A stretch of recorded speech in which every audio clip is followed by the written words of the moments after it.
Welcome to McPlum, simple solutions served daily. You need a compatible phone and a Chromium-based mobile browser. Install Kiwi or Yandex now.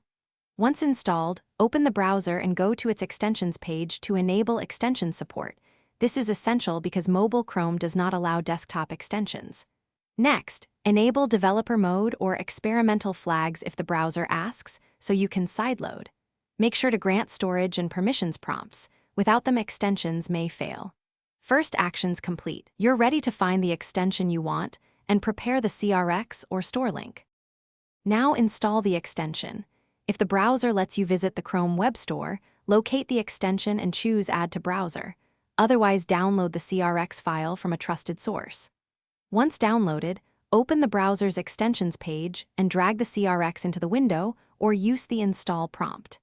After installation, configure permissions and settings so the extension can access tabs or storage.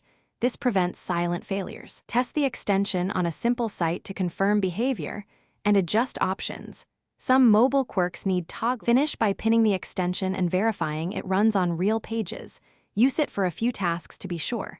If it fails to load, restart the browser and retest. Many issues clear with a restart. Make sure permissions are granted and clear cache if features behave oddly. If problems persist, reinstall the CRX or try an alternate Chromium-based mobile browser. Compatibility varies. One key troubleshooting tip: update the browser and OS first. Outdated builds are the most common reason extensions misbehave on phones. Thanks for watching. Stay juicy and subscribe.